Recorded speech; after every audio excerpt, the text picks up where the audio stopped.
علماء کی کمی کوئی نہیں ہے، نہ مدارس کی کمی ہے، لیکن رجال کوئی نہیں ہے۔ وہ لوگ وہ نوجوان جو اللہ کے سامنے کھڑے ہوں تو اللہ بھی کہے خدا بندے سے خود پوچھے بتا تیری رضا کیا ہے، میرا بندہ بول کیا چاہتا ہے۔ فتوحات ہو گئی، کیسر و کسرا ٹوٹ گئے، خزانے آئے، کسرا کا تخت تاقدیس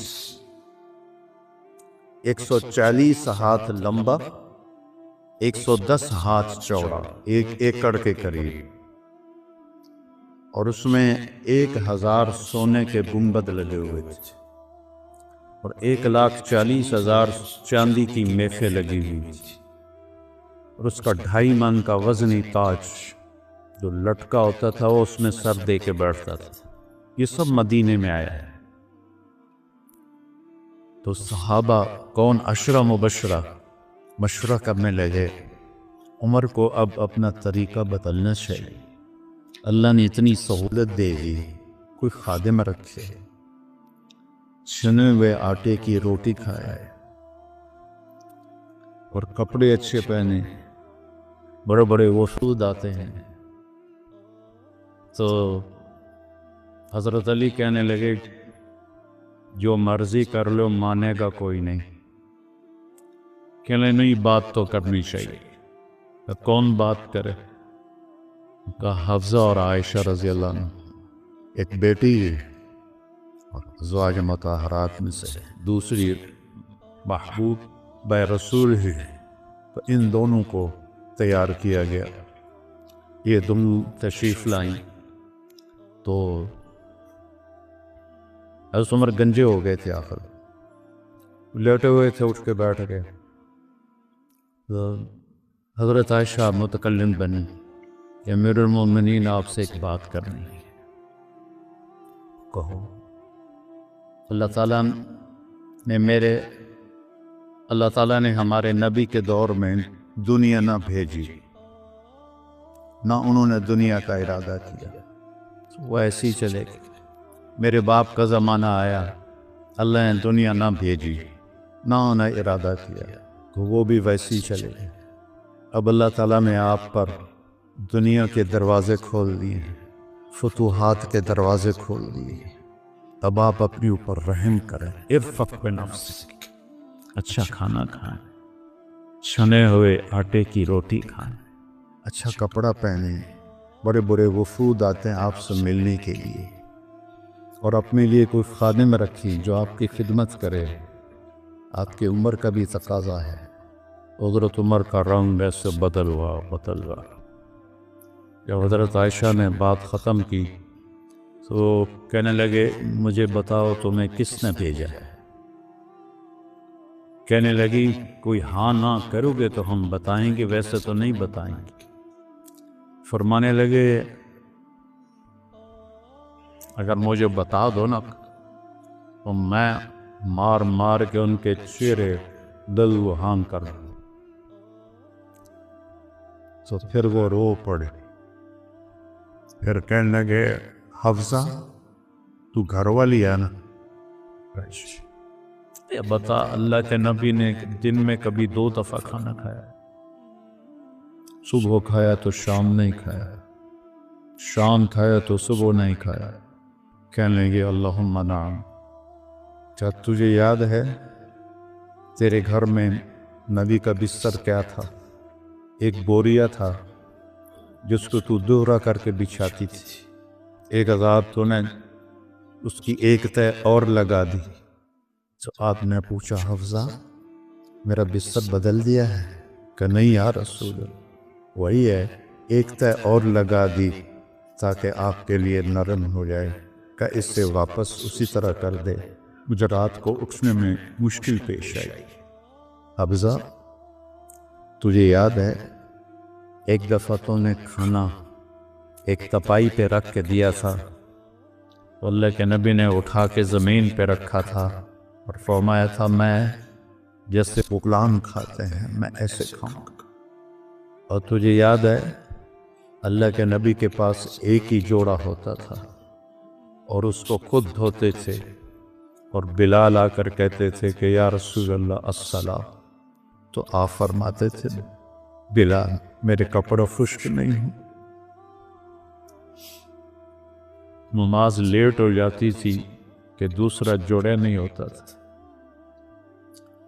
کہنے لگی جی ہاں، کیا تجھے یاد ہے کہ ایک دفعہ جوڑا بھی نہیں تھا، رات میں ایک انصاری عورت سے چادر منگوائی تھی اور وہ لپیٹ کر جا کے نماز پڑھائی تھی، وہ تمہیں یاد ہے؟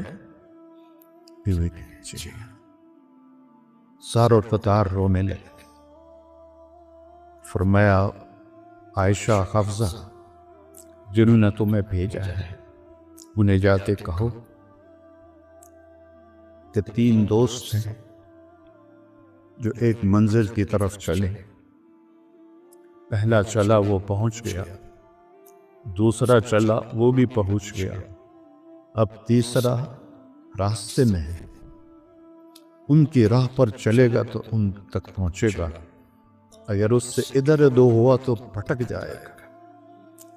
الذی نفسی بیدی لأکرہن نفسی علی ما انا علیہ، اس ذات کی قسم جس کے قبضے میں میری جان، میں اپنی جان کو اسی طرح کھپاؤں گا جس پر میں ہوں، یہاں تک کہ میرا اللہ مجھے میرے ساتھیوں سے ملا دے۔ جب خنجر لگا اور امید کوئی نہ رہی بچنے کی تو آپ نے عبداللہ بن عمر کو بلایا اور فرمایا کہ جاؤ اما عائشہ سے کہو کہ عمر امیر المومنین نہ کہنا، میں امیر المومنین نہیں ہوں۔ عمر اپنے ساتھیوں کے پڑوس میں عذر کی جگہ چاہتا ہے۔ جب وہ تشریف لے گئے تو حضرت عائشہ بھی رو رہی تھی، انہوں نے یہ روتے ہوئے عرض کیا اماں جان میرا باپ عمر بن خطاب اپنے ساتھیوں کا پڑوس چاہتا ہے۔ تو حضرت عائشہ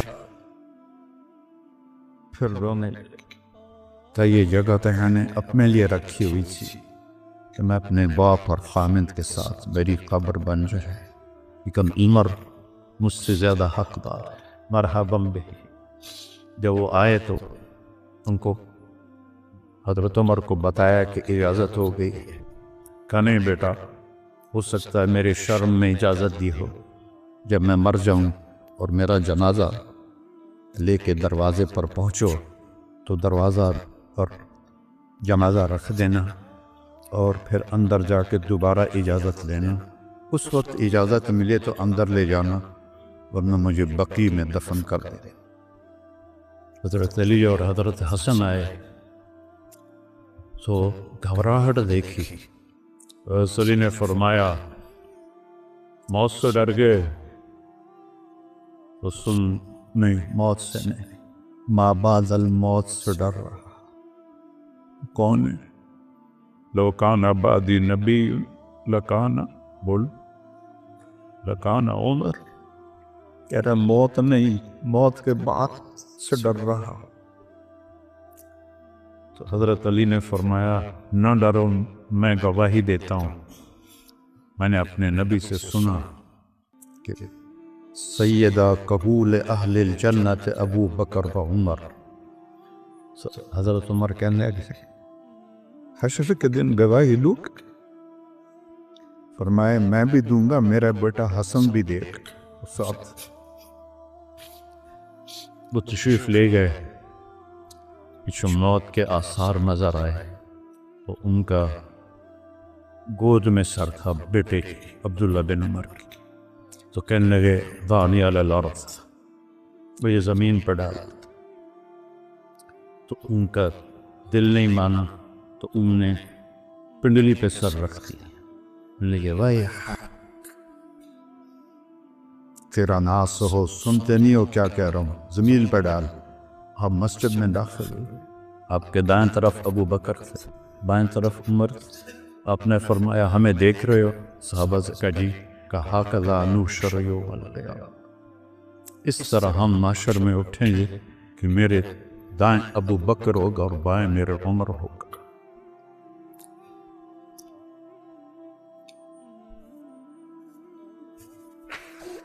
آپ نے حضرت حفصہ کو طلاق دی تو اللہ کا فرشتہ آیا کہ میرے عمر کو تکلیف ہوگی، رجوع کرو، رجوع کرو۔ اپنے نبی کی منشا کے خلاف اللہ نے فیصلہ لیا کہ میرے عمر کو تکلیف ہوگی، رجوع کرو، تو آپ نے رجوع فرمایا۔ تو جب انہوں نے زمین پہ سر رکھا تو الٹے ہو گئے اور اپنا چہرہ زمین پہ ایسے ملنے